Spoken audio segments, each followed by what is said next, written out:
Barkley, And I'm Beverly Kitchens. and for a lot of you new people in this church, because we've got so many new faces, which is such a blessing. You don't know that we're sisters, but we have grown up really in this church, behind this church. We're city girls. We grew up on Main Street, New Albany, Mississippi, and we lived in the house that was removed a few years ago, 20 years ago maybe. But we grew up in the house, which would be where the parking lot is now, at the back of the church. And our grandmother was right next door, which would be across from the Family Life Center now. So that was our playground right there and in this church. And so we were always here and have been a part of it for all our lives. And I even started kindergarten here. That's where we went to kindergarten here too. So we go way back also, it's growing up here. And I know we weren't supposed to do this, but we would come and play hide and seek in the church. And if Mother couldn't find us, she knew to come to the church and look for us because we were here somewhere. But playing up in the baptistry and just boiler room, is that still the there? boiler room downstairs. I don't even know if it's still there anymore, but anyway, you would find us all over this church. But this was our home away from home.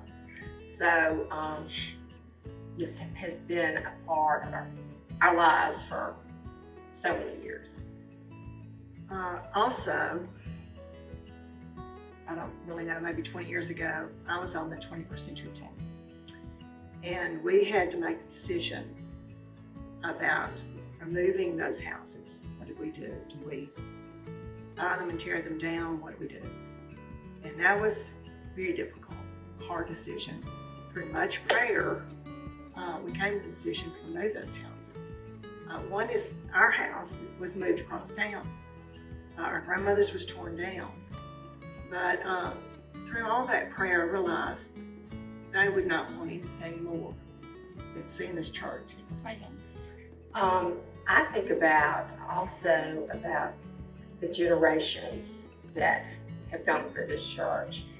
And we are proud members of being the fourth generation to come to this church, which that goes back to the late 1800s.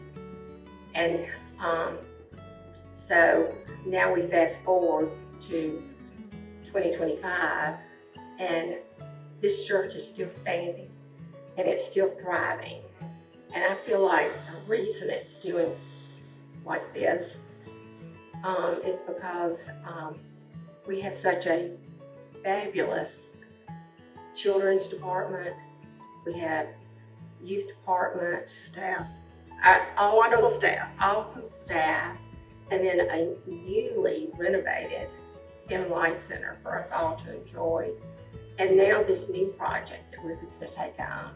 And to me, that is just the combination of making a fabulous church with all this together. And from generations back, it was supposedly thriving, and it still is today.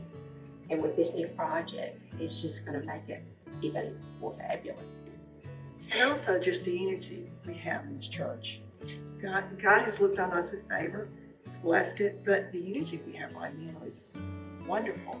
And so we're just thrilled that we are in this position to even be able to think about expanding or changing or whatever it might be that we end up doing. And I'd like to express about our connection also going back and forth to this church. Not only did we live next door to the church, we were both saved and baptized in this church. We both got married here, and then we raised our families and saw all of them being saved and baptized. And what a wonderful feeling that is to have. Both my daughters were married in this church, and we've had family members' funerals in this church. It's just a very, very special place. But I thought about, the first thing that came to mind was the wood and the two lines.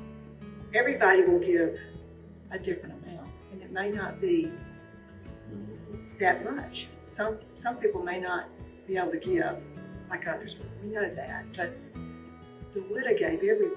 She had 2 mites. Now she could have kept 1, but she gave it all. And how pleasing that was to the Lord. So we can't outgive Him. That's one thing my grandmother taught me. I always said, you can't outgive Him. And I've taught my Sunday school class that so many times. But everything we have came from Him anyway. There's no way that we're going to give Him anything He hasn't already given us first. So we just need to remember that it all comes from Him, and we're just giving back. And He's looking on the heart as to how we're giving that. Are we giving it with a cheerful heart or grudgingly?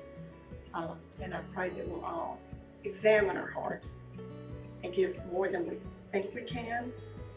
And that's when the sacrifice comes in. Maybe it's a vacation that you normally take, or something you really wanted to buy, putting that off.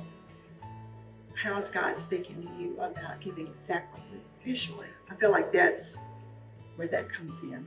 He's asking us to give with a cheerful heart, no matter what it is. We're all giving different amounts.